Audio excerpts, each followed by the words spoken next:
One thing I wanted to talk a little bit about, because this is a yoga conference and we should, I suppose, keep the topic on yoga. In Patanjali's Yoga Sutras, right? First line. Now, however you want to translate it, now is the process of yoga, right? Now we're going to go over the process of yoga, or now is the process of yoga. Second line, a very important one. During this conference, I've heard many definitions of yoga. Yoga is peace, yoga is unity, yoga is this and that, and those are all fine. But thankfully, Patanjali does give us a very exacting definition of yoga. He says, yoga is the cessation of mental activities so that awareness can abide in its own essence. So it has nothing to do with asana at all. Sorry. Okay. It's very much a mental process, right? This original definition of yoga. And then later on, 900 to 1300 CE, we get Hatha Yoga texts and more about the evolution of asana. And then in the late 1800s, early 1900s, we start getting yoga teachers coming to the West and creating a combination of what's in there with Western gymnastics, actually. So a lot of what you see with asana practice today is a combination of the two. And then you get the modern yoga movement as it is today. So I just, in this instance, want to define yoga as what Patanjali expressed it as. So the cessation of mental activities.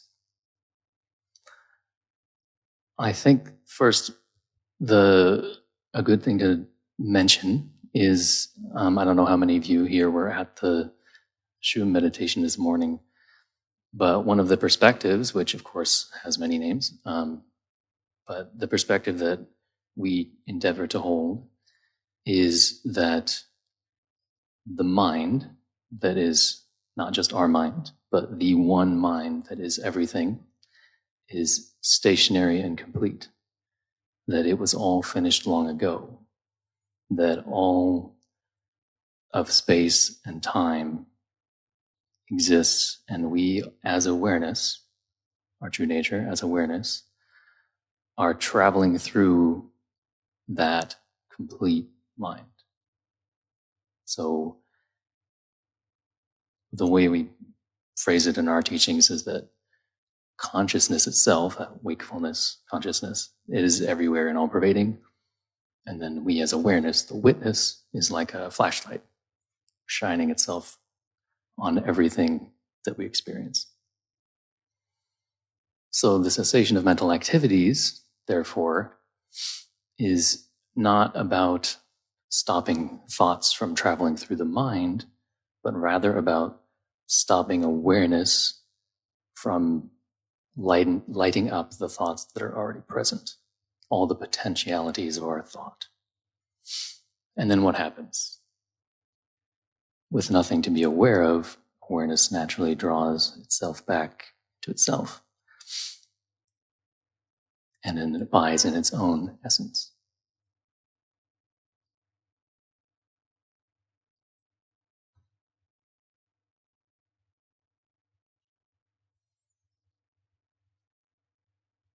So the initial steps, of course, in Patanjali's Yoga Sutras, the yamas and niyamas, those are crucial for that, right? Because restraints and observances, you're not doing certain things, right? You're not hurting people. You're not thinking even bad thoughts about people. And then you're observing certain practices, right? You're doing your sadhana, you're reading scriptures, you're listening to the words of the guru, all these things. And what that does, in effect, is that it calms down your cycles of karma. You're refraining from doing certain things that would create more karma, upsetting karma.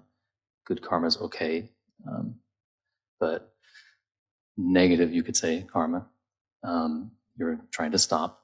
And then through the observances, you're resolving more easily the karma that you've already created.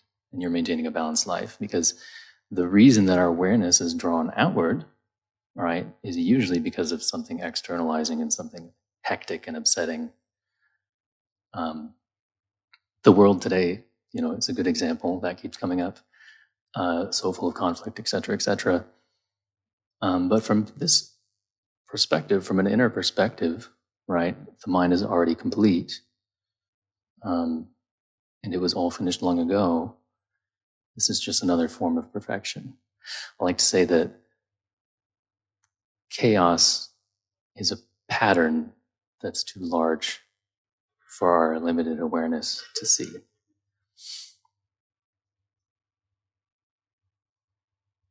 So, you calm down your karma through the yamas and niyamas, and then you briefly do asana practice, right?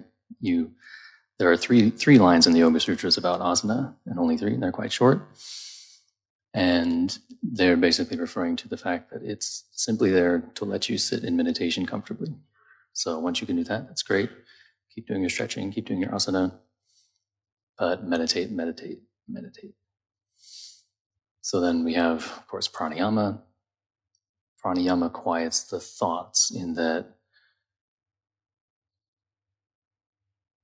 the physical body through asana and pranayama does hold tension. The nervous system holds tension, and by relaxing it, we relax the mind, and it's no longer magnetic. Same thing with the karma. So, with all that said, I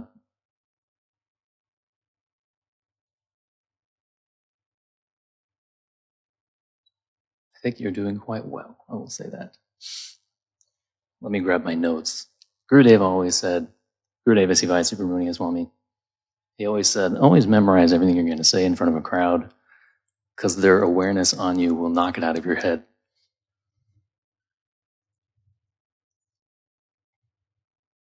Well, I did want to talk briefly on, what is awareness, because that's a rather important thing. And where does awareness come from, right? It seemingly comes from the center of your brain somewhere. But awareness is a pattern, which I think is important to understand. So these, right, any mandala you see or anything like that, the tree chakra, etc. Does anyone know what you're supposed to do with that? The practice involved? Anyone can answer. No wrong answers here. So there's a dot in the middle, right? So one of the practices is you simply stare, you sit in meditative state and you stare at the dot in the center of it. And while you're staring at the dot in the center of it, you might notice that visually you're focused on the dot. You might notice that the peripheral of your vision, right, within the geometry around it, you'll start to notice sort of your brain finding patterns in it, right? And they'll shift around as your awareness shifts around. So what you're seeing is you're seeing your own awareness. Because it's not that the brain creates the pattern, it's that awareness is a pattern and it creates the pattern in the mind. So by staring at that little dot, what any of those is doing, there's different ones for different gods and goddesses. It's aligning the pattern of your own awareness with the pattern of that deity in the inner worlds. And speaking of the inner worlds, one thing that I see often with different spiritual practices and yoga groups is sort of a shying away from this idea of inner beings or an inner reality, or just passing it off as, the gods and goddesses in Hinduism, they're just they just represent something in you. And it's interesting, there's a line in Patanjali's Yoga Sutras that's so often just kind of run over real quick. And that line, he's been talking about all these realizations you can have through all these practices. And then he gets to this one line and he says, or all of this can be accomplished by devotion to Ishvara. Spontaneously accomplished. So a good way to, there's no good way to define the world, you could say, but basically there's three more or less divisions, you could call it. You have the Bhuloka, where we are now, right? The physical world. And then you have the Devaloka. You could call it the astral plane or plane of thoughts and ideas and just the inner mind. It's when somebody dies and they exit their body, in their astral body, all the consciousness from their physical body basically ejects fully into the astral body, and you're completely conscious on the astral plane. This is also one of those many yogic practices, right, of somebody leaving their body at night consciously.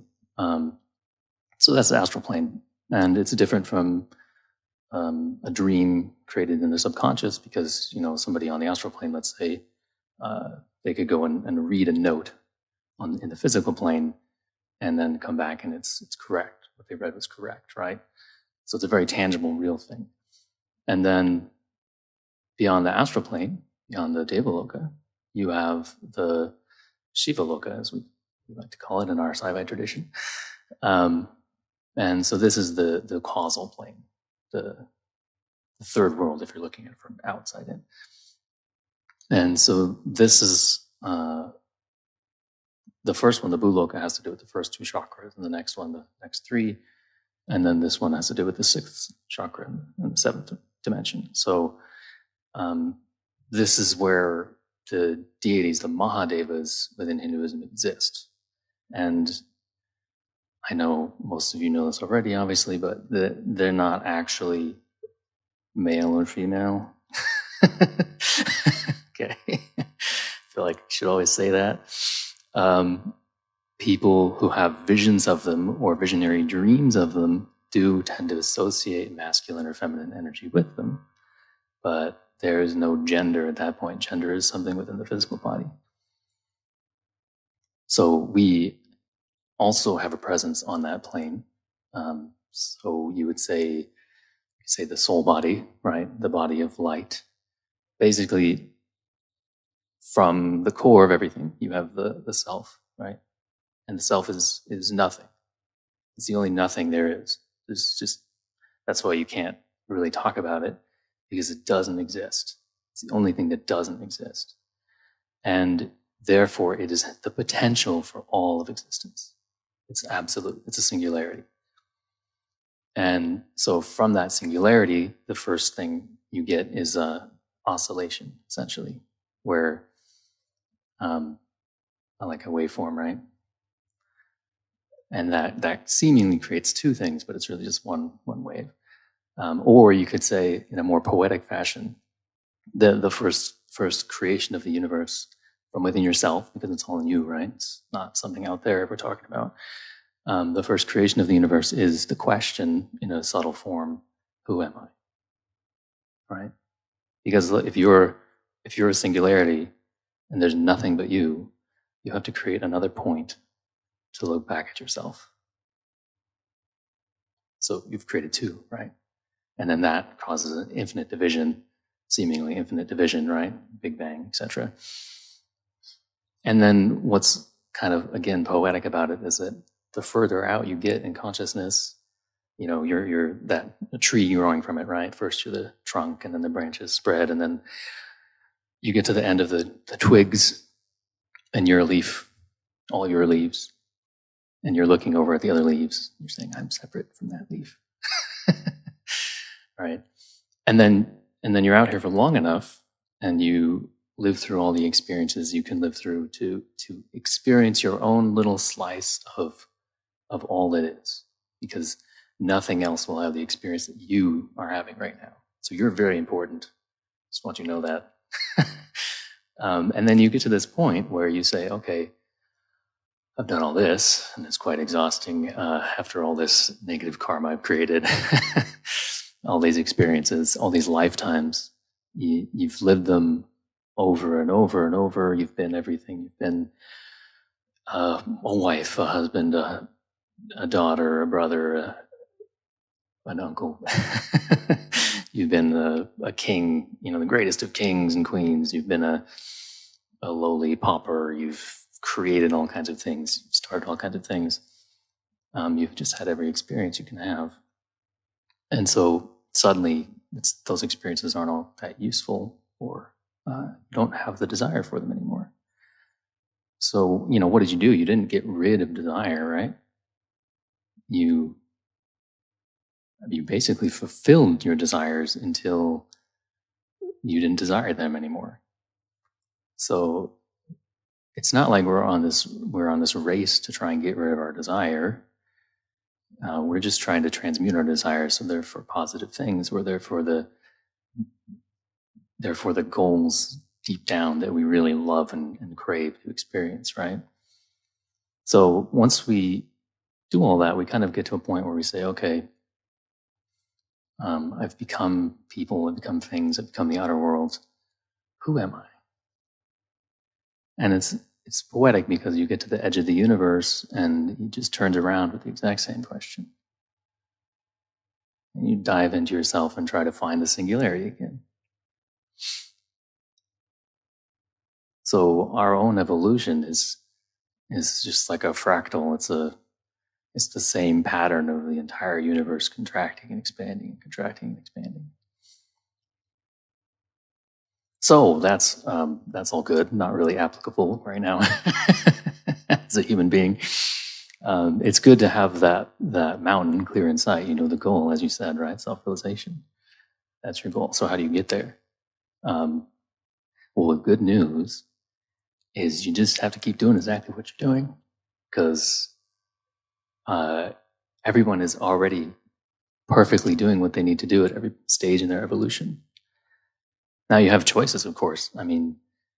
Right? If we're awareness looking over the stages of our life and our potentialities in different time, we can choose what we want to experience. We can choose the perspective from which we experience our life.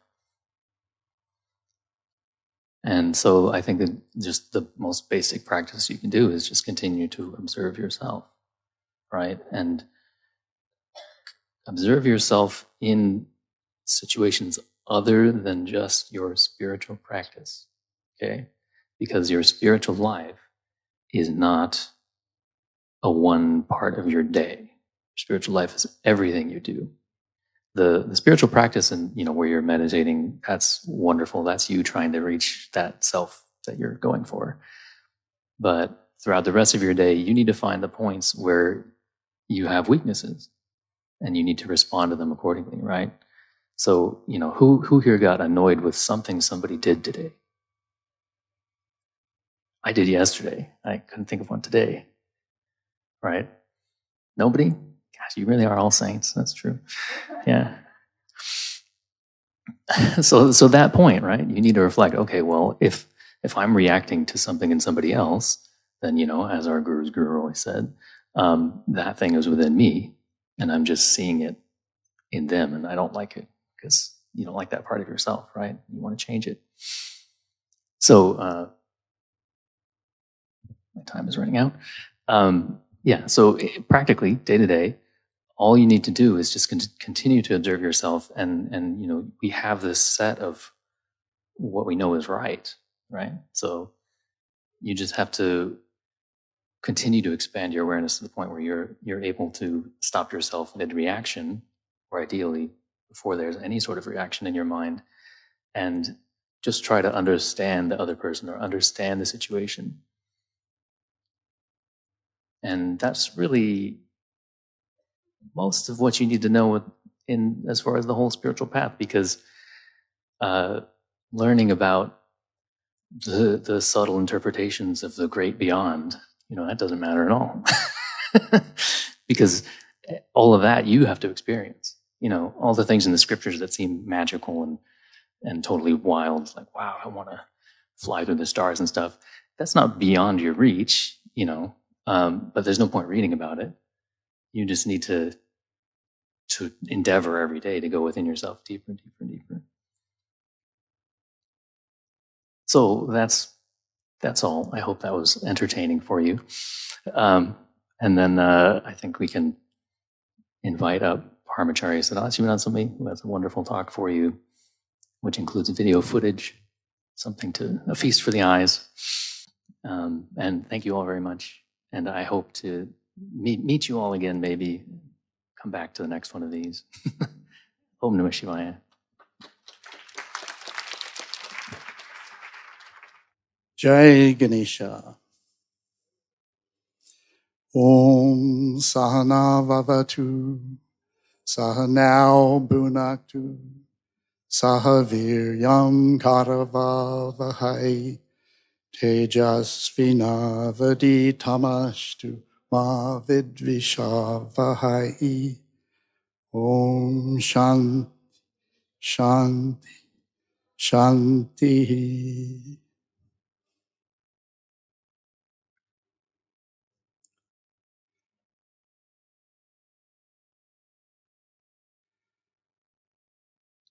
Jai Ganesha again.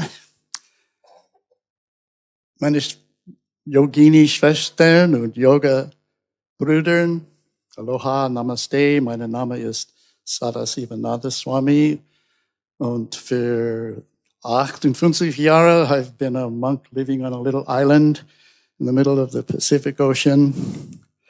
And there are monks in our order who you'll see in a moment. This is our island. Who've built two Siva temples in Hawaii.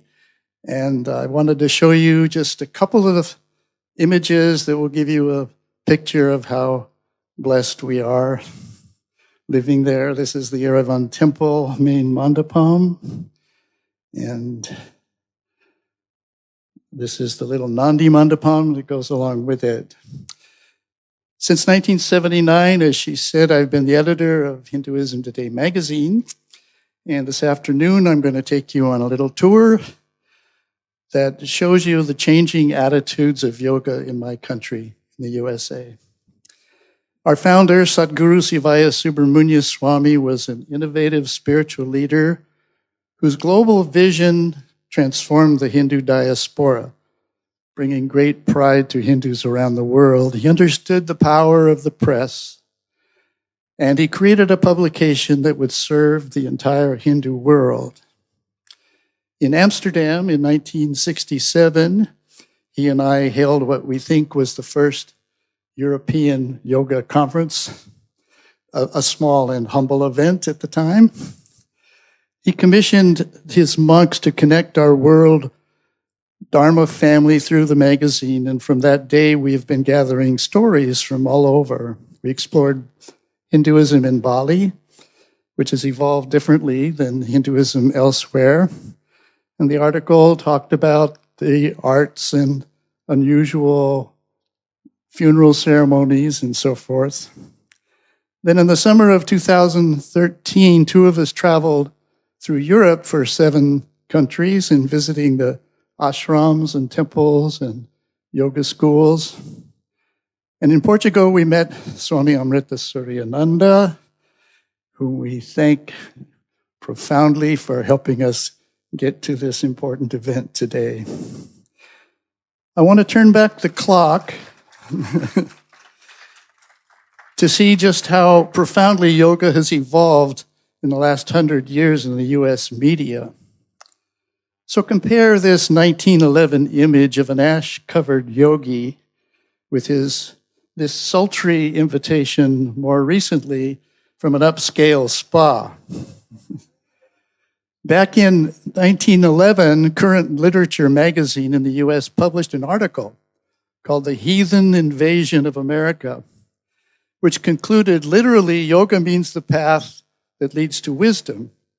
But actually, it's proving to be the way that leads to domestic infelicity, insanity, and death. And 100 years later, Time wrote, stars do it, sports do it, judges in the highest courts do it. Let's do it, that yoga thing. Path to enlightenment that winds back 5,000 years in its native India, Yoga has suddenly become so hot, so cool, so very this minute. Time put yoga on its cover twice, once in 2001, calling it a science, and again in 2003, writing about its potential for mental and physical health. Reading these articles, you might think the media in my country was going in the right direction, but you would be wrong. Take, for example, the CNN article by Jessica Rivets, who spent 2 weeks in Rishikesh meeting with swamis, visiting ashrams and yoga schools. Her article spoke respectfully of the spiritual richness that she encountered in India, but CNN, though they had dozens of good photos, opted to go with the most bizarre photo of all. A 105-year-old yogi in a pretzel-like position. A great article was totally marred by CNN's bad choice. Happily, there are forces of social evolution at work in the US, such that you can now download more than 10,000 mobile apps on yoga alone. Much to the consternation of Christian fundamentalists, yoga is infiltrating corporations in the US, including these leading businesses that all provide yoga classes for employees. More than 36 million Americans and 3 million Canadians practice yoga, driving a $20 billion industry. The legal issues about teaching yoga in the US schools have come up, and while some states banned it, Alabama's governor, Kay Ivey, signed legislation allowing K-12 schools to teach yoga, overturning a ban that had lasted for almost 50 years. For some, yoga remains a four-letter word and the path to perdition. One group of parents asked a judge to stop yoga in the classroom. The attorneys argued that teaching Hatha yoga promotes Hindu thought, and conservative radio commentators insisted that yoga is religious indoctrination. The kids' parents disagreed and hired attorneys to defend the children's right to learn yoga in school. Years later, Judge John Mayer ruled that yoga could stay in the classroom, opening the doors for thousands of schools to adopt similar programs. There are other yoga battles in my litigious country. Back in 2015, the US government had issued 1,876 yoga copyrights, 567 yoga patents, and 2,993 trademarks. Yoga teachers in my country are trying to shackle each other's hands.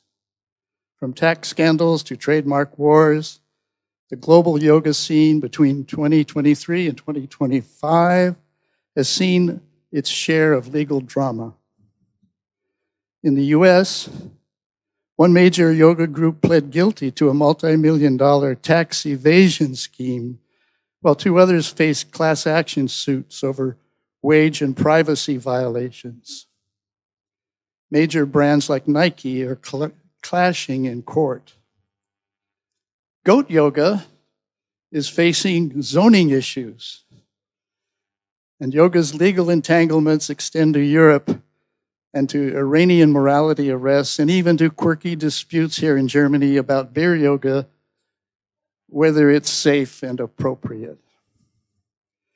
Lisa Miller, a senior Newsweek editor, reported that 33% of Americans cremate their dead today.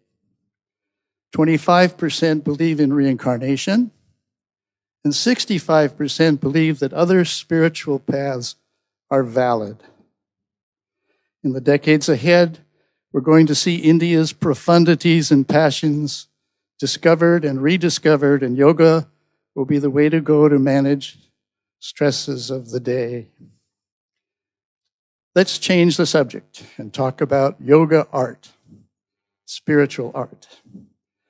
A team of us in Hawaii has been working for 3 years on a new translation and commentary of the Yoga Sutras. It is the first that's going to be based on South Indian Saiva Siddhanta philosophy. Most of them are, as you know, on Advaita Vedanta. And in doing this, we wanted to create the first illustrated sutras, and so we commissioned Kerala's foremost temple muralist to create 10 masterpieces. This is one of them, Sage Patanjali sitting on the five-headed serpent. I'm going to take 2 minutes to show you half of these masterpieces, and then when I'm done, I'm going to give all 10 of them to you as a digital gift from the monks in Hawaii. This canvas portrays a yogi who has risen above the kleshas, the 5 afflictions represented by the 5 icy peaks before him. This one is the 3 stages of yoga, dharana, dhyana, and samadhi, here shown as external concentration on a lingam on the left, internal meditation in the middle, and unitive samadhi on the right. Next is a meditating yogi being assailed by demons, beguiled by seductive maidens, and offered distractions of money, food, and knowledge, but he remains firm in his yoga practice. Next, the artist shows the 3 sadhanas of Kriya Yoga. On the left, 3 yogis do tapas in the icy Himalayas. And in the center, we see swadhyaya, self-knowledge and scriptural learning. And on the far right, a couple performs Siva Puja in the forest, practicing Ishvara Pranidhana. Fully 20%, which amazes me, of the sutras speak on yoga powers, the siddhis. Here we've depicted 8 of them, including invisibility, knowledge of the past and future, speaking all languages, and so forth. But I wanted to remind us all that even Patanjali thought that these were obstacles to our path and not really goals. As I said earlier, all of this art is our gift to you. I put it up on the screen, not knowing that we were in a Wi-Fi free zone. And so I don't think you can get it from that unless you take a picture and take it home. So I also made a little card, and I'm going to put that card here so that you can take a picture of it if you wish to. And if you go to this Google folder, there's all kinds of, all of the art is there, nice full res art, which you can use freely. You can build websites or ads or class schedules, use it in any way that you want. We're giving it to you without any strings. So I want to change the subject again, one final time, and talk about ChatGPT, my favorite new friend. So I realized that there's some ethical wonderments about chat, but I don't worry, frankly. I have great faith in Shiva's universe and that it's going to continue its perfect evolution, including ChatGPT. And I also remember that we felt this way as a human race when we invented gunpowder and when we replaced horses with cars and when we found nuclear energy. All of these were the end of the known world, and somehow we got through it all, and we'll get through this too. But chat is very important to my team back home because he's become our best proofreader. If you ever want to proofread a 100,000-word PDF in 0.001 seconds, chat will do it, and will do it accurately. And it's free. You could take, for example, PDFs, Satguru, of all of the books and writings of Sivananda, feed it into chat, and then you can, in an instant, search any part of his body of works instantly and have access to it and download it. Something that now might take you 10 minutes, 20 minutes to find on your server. We're using it also for creating spiritual art. I've done the Tirukural art, which is challenging chat to create culturally accurate imagery from 2,200 years ago in India, South India, and chat can do it. I've asked chat to analyze articles sent to me from all over the world, which I used to labor over to find out if they were really worthy of being printed or not. It might take me 3 days a month to go through all of the submissions, which I can now do in 30 seconds. What an enormous efficiency that gives us. What other things are we doing with chat? Chat is a Sanskrit scholar. When we were starting the Yoga Sutras, we do what anybody typically does, especially someone whose Sanskrit is pretty flawed. You put in front of you Vyasa's work and Shankara's work and Feuerstein's work and Bryant's work, and maybe you have 6 of the best in the world, and then you start and you analyze each sutra and you see what each one said. You don't have to do that anymore. Chat will do that all in a nanosecond. And so all of this fussing with hardcover books has gone away in our life, and we do it all digitally.